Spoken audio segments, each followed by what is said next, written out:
Yəqin ki, siz də fikir vermişsiniz ki, bəzi dizaynerlər uzun müddət işləməklərinə baxmayaraq senior vəzifəsinə gəlib çata bilmirlər. Və sizcə bunun səbəbi nədir? Bugün biz bu haqda danışacağıq.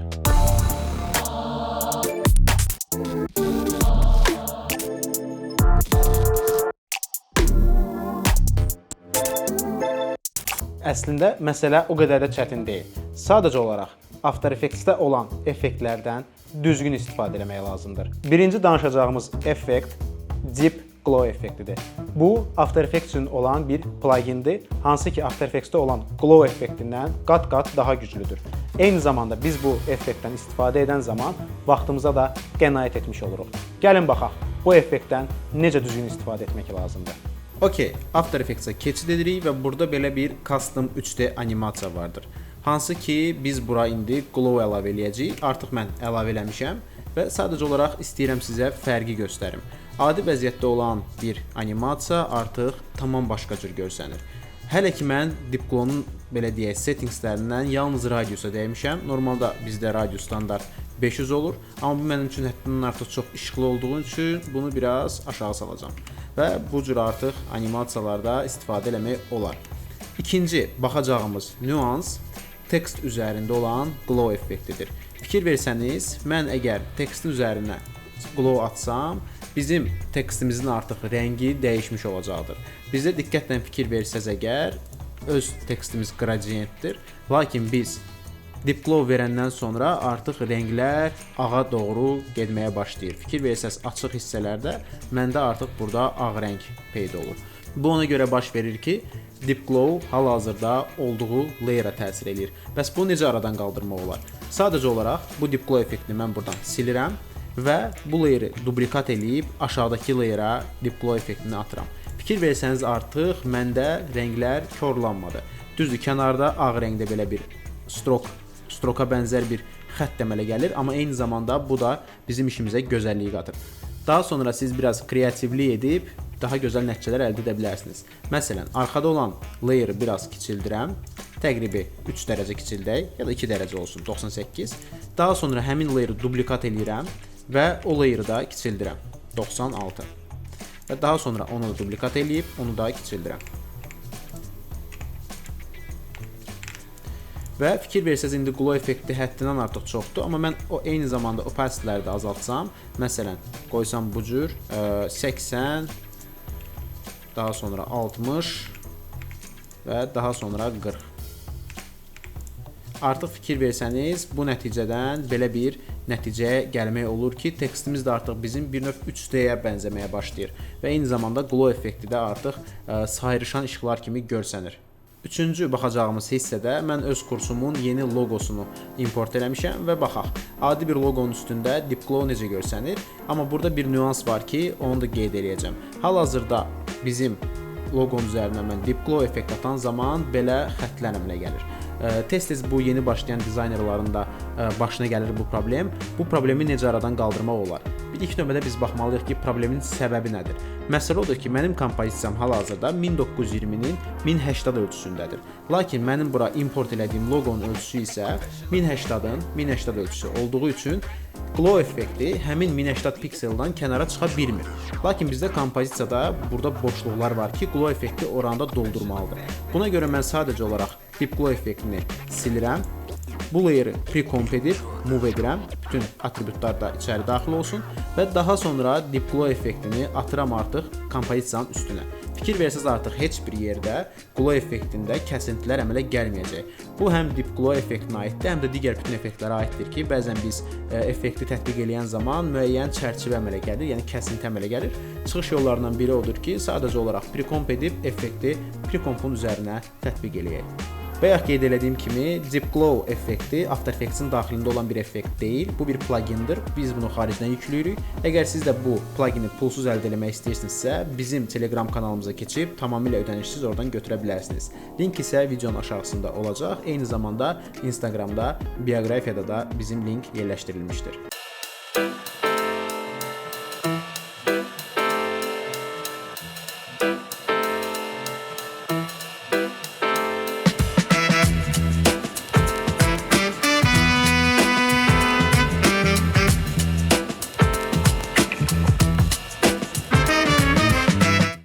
İkinci danışacağımız effekt Drop Shadow effektidir. Yəqin ki, artıq adından da başa düşdünüz ki, bu bir kölgə effektidir.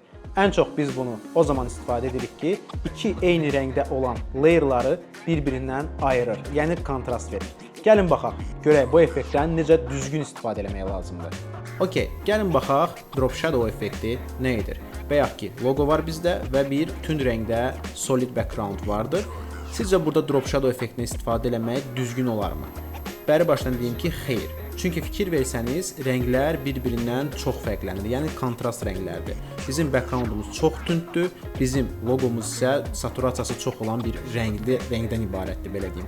Ona görə də hal-hazırda biz Drop Shadow effektini istifadə etsək, nəticə ilə də yaxşı görsənməyəcək. İlk növbədə mən backgroundun rəngini dəyişəcəm, solidin rəngini mən təqribi ağdan biraz belə deyim, boza yaxın bir rəng qoyacağam.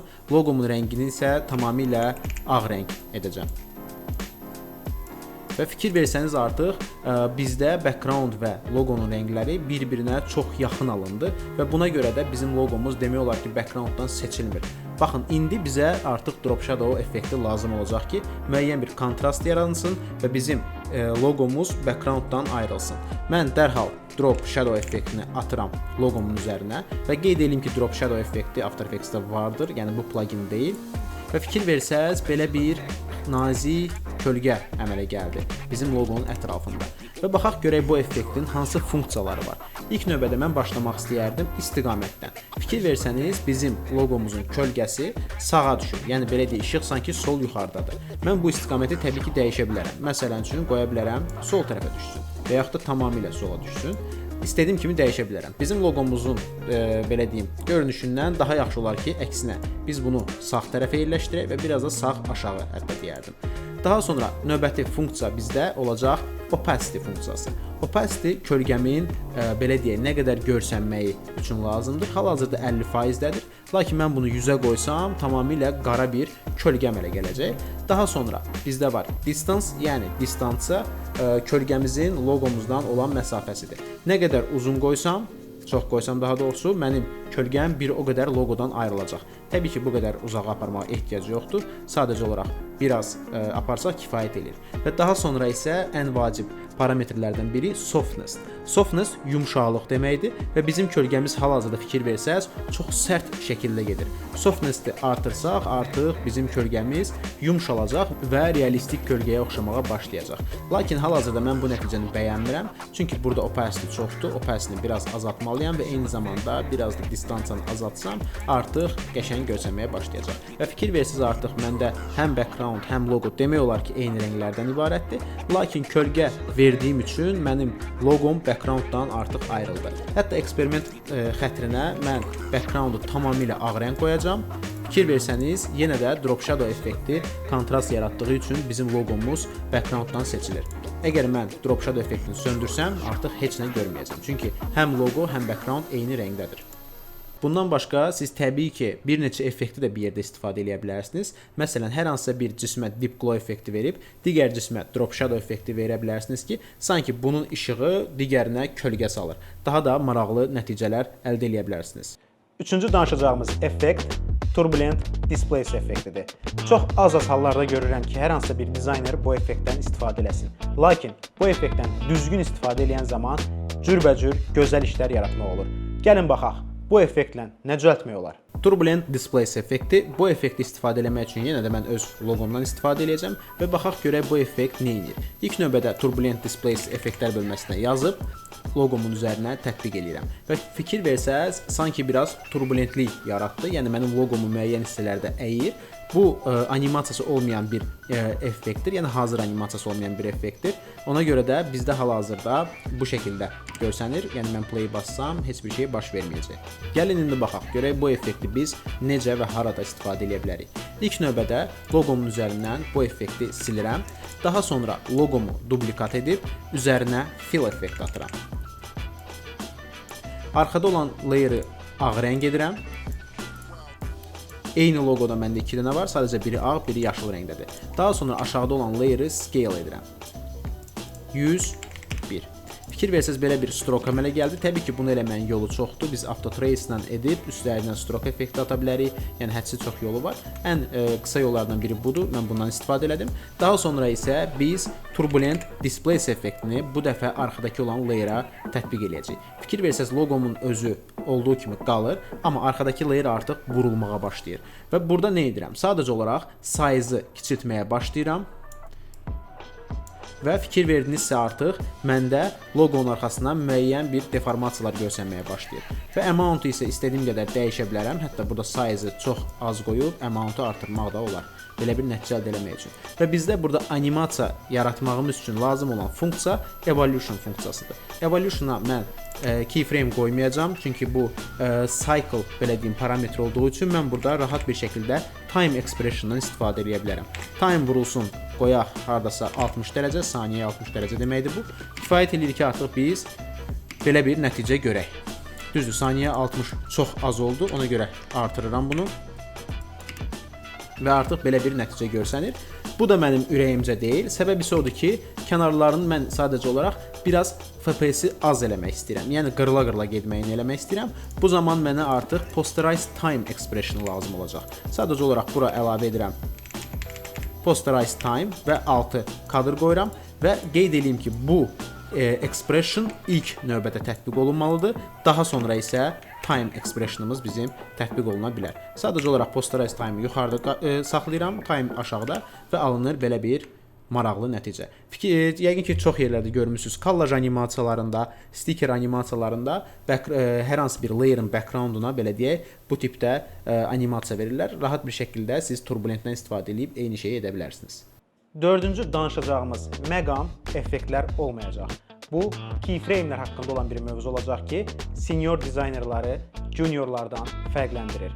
Gəlin baxaq, necə düzgün keyframe'lərdən istifadə etmək lazımdır ki, bizim animasiyamız yumşaq və gözəl görsənsin. Keyframe'lər mövzusu çox böyük bir mövzudur, amma mən çalışacağam ki, qısa müddətdə sizə bacardığım qədər çoxlu informasiya verə bilim. Bəli, senior motion dizaynerlar üçün ən vacib amillərdən biri odur ki, onlar keyframe'lərlə rahat işləyə bilsinlər. Keyframe'lərlə rahat işləmək o deməkdir ki, sadəcə olaraq easy edib, yəni işi bitirmirsən, Graph Editor açıb, daha sonra Graph Editorda da işləyirsən. İndi çalışsam ki, sadə yolla bunu sizə rahat bir şəkildə izah edim. Okey, sadə bir shape çəkmişəm və çalışacağam ki, bəsit animasiyalarla keyframe'lərin nə olduğunu sizə izah edeyim. İlk növbədə sadə bir top animasiyası eləyəcəm. Sadəcə top aşağı düşüb yuxarı qalxmalıdır. Bunun üçün ilk növbədə topu yuxarı qaldırıram və P düyməsini basıram ki, position parametri açılsın.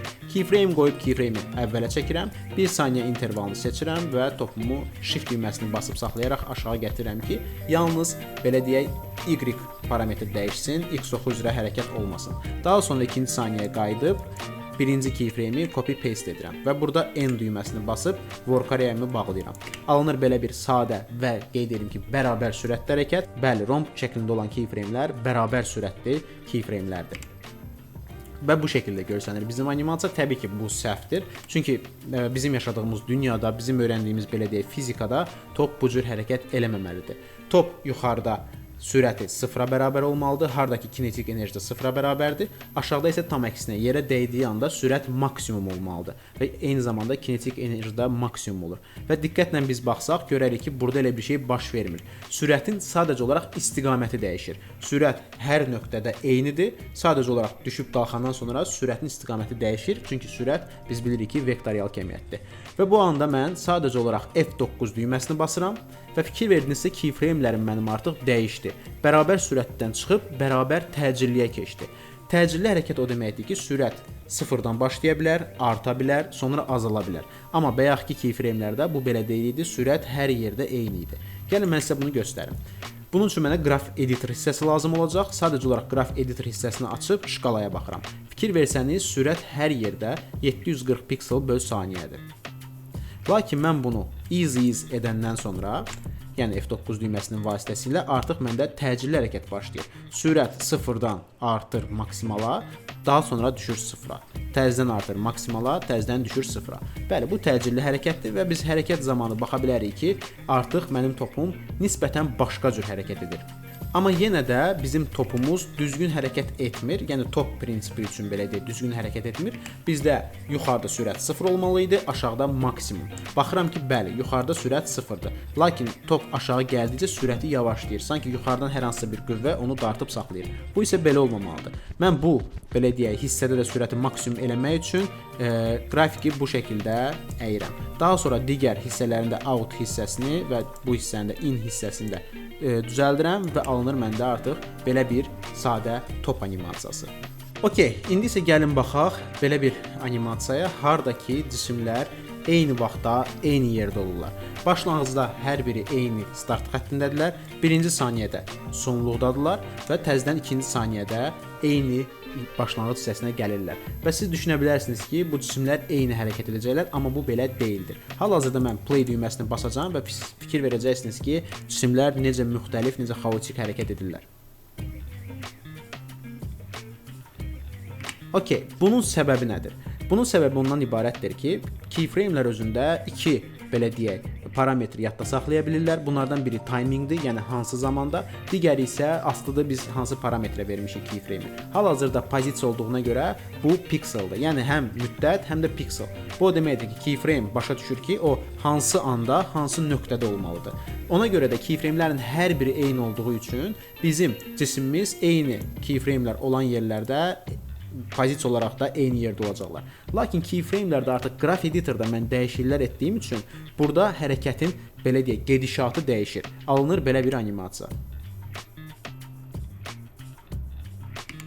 Gəlin bir-bir baxaq. Birinci hərəkət bizdə bərabər sürətli hərəkətdir. Fikir versəz, cisim eyni sürətlə hərəkət edir. Keyframe'lər ROM şəklindədir. Graph Editor'ı açıb baxsaq, sürət hər yerdə 1584-dür. İkinci hərəkət bizdə təcilli hərəkətdir. Hansı ki, bilirik ki, sürət müəyyən yerlərdə artır, müəyyən yerlərdə azalır. Və Graph Editor-ı açıb baxsaq, görərik ki, bu bəsit, yəni sadə bir easy izdir.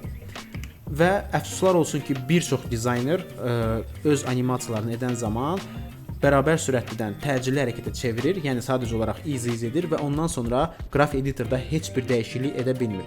Başa düşürəm ki, bu çətindir, lakin bilməli olduğunuz hissə odur ki, əgər siz senior dizayner olmaq istəyirsinizsə, senior motion dizayner olmaq istəyirsinizsə, mütləq qaydada bunu çox yaxşı bilməlisiniz. Gəlin baxaq indi üçüncü shape-ə və fikir versəz, o da ikinci shape kimi təcilli keyframe'lərdən ibarətdir. Yəni buna After Effects-də Bezier deyirlər. Biz baxsaq, görsək ki, bunlar, yəni burada görünüşcə eynidir, lakin Graph Editor-da artıq hər şey fərqlidir. Fikir versəz, birinci, yəni Shape Layer 2 bizdə sadə easy izdir, lakin Shape Layer 4 artıq Graph Editor-da biz müəyyən qədər dəyişib maksimalı biraz daha artırmışıq və bu maksimal hissə ortaya düşür. Fikir versəz, ona görə də bu hissədə artıq Shape Layer 3, daha doğrusu Shape Layer 4, Shape Layer 2-ni rahat bir şəkildə keçir və alınır ortada belə bir sürətli animasiya. Adətən bu cür animasiyalar edən zaman Motion Blur da yandırmaq lazımdır ki, bizim animasiyamız bu cür smooth, yəni bu cür yumşaq və maraqlı görsənsin. Daha sonra keçirik növbəti shape-ə və Shape Layer 5-də biz yenə də Bezier keyframe'ləri görürük. Amma bu dəfə bayaq düzəltdiyimiz kimi bu bir top hərəkətinə oxşuyur. Sanki cisim gedir divara, dəyir və qayıdır. Baxmayaraq ki, bu 3 keyframe'in üçü də Bezierdir, amma hərəkətlər fikir verin necə bir-birindən fərqlənir. Belə, yəni yüzlərlə belə fərqli hərəkət düzəltmək olar. Bu sadəcə sizin Graph Editor-da necə işləməyinizdən asılıdır. Sürəti artıra bilərsiniz, azalda bilərsiniz, təcili artırıb azalda bilərsiniz və bunu Graph Editor-da rahat bir şəkildə eləmək mümkündür. Sonuncu Shape Layer-da isə biz belə bir animasiya görürük. Fikir versəz, keyframe hardadırsa, cisim ora gedir. Sadəcə olaraq aradakı animasiya artıq yoxdur. Cisim birbaşa olaraq bir nöqtədən digər nöqtəyə keçid edir. Bu keyframe'lərə toggle hold keyframe'lər deyirlər və bunlar bu şəkildə görsənir. Sonradan əlavə olunan keyframe'lər isə sadəcə olaraq kvadrat kimi görsənməyə başlayacaq. Məsələn, bu şəkildə fikir verirsiniz. Yəni bunlar hər ikisi eyni şeydir. Sadəcə olaraq bu hansı keyframe ilə dəyişdiyini göstərir. Yəni ki, bu sol tərəfi fikir versəz rombun yarısıdır. Bu o deməkdir ki, bu bərabər sürətli keyframe ilə çevrilib, belə deyək, olub toggle hold. Sonradan qoyduğumuz isə 2 dənə toggle holdun arasında olduğu üçün sadəcə belə bir kvadrat olacaq. Və fikir versəz, burada heç bir animasiya yoxdur. Sadəcə olaraq cisim müəyyən nöqtələrdə belə deyək, görsənir və itir. Adətən bu animasiyalar bizə, daha doğrusu bu tip animasiyalar bizə lazım olur. Köhnə oyun stillərində olan animasiyalar yaradan zaman, Pac-Man olsun, o stildə olan retro geyimlər olsun, bu zaman tez-tez istifadə edirik toggle hold keyframe-lərindən. Bunlar təbii ki son deyil. Bu keyframe-lərdən əlavə olaraq da bizdə Auto Bezier keyframe-i var, eyni zamanda Bezier keyframe-in in-out versiyaları var. Yəni bir neçə kombinasiyalı keyframe-lər var, lakin ən çox istifadə olunan Bezier keyframe-idir ki, hansı ki siz onun belə deyək 90%-ni artıq Graph Editor-da edə biləcəksiniz. Təbii ki, bunlar son deyil. Bundan başqa da kifayət qədər məlumat var ki, senior motion dizaynerlara lazım olur. Ən azı hansı rənglər bir-birinə uyğundur, hansı fontlar bir-birinə uyğundur. Bu tip bilgilər pulsuz olaraq siz internetdən də tapa bilərsiniz və yaxud da hansısa bir kitabdan da öyrənə bilərsiniz. Heç bir problem yoxdur. Və təsəvvür eləyin, bir animasiyaya siz daxil edirsiniz həm effektləri, həm ideal olaraq animasiya edirsiniz və eyni zamanda oradakı rənglər də, fontlar da idealdır. Bu zaman sizin işiniz təbii ki, senior motion designer səviyyəsində olacaqdır.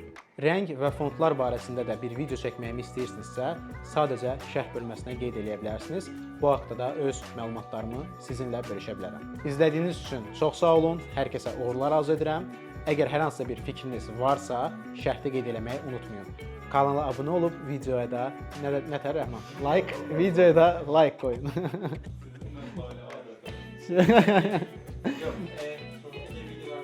Yo, belə qoyacağam arxasına. Arxını belə qoyacağam. Hə, belə. İnanmırsan? Buram da qoyacağam.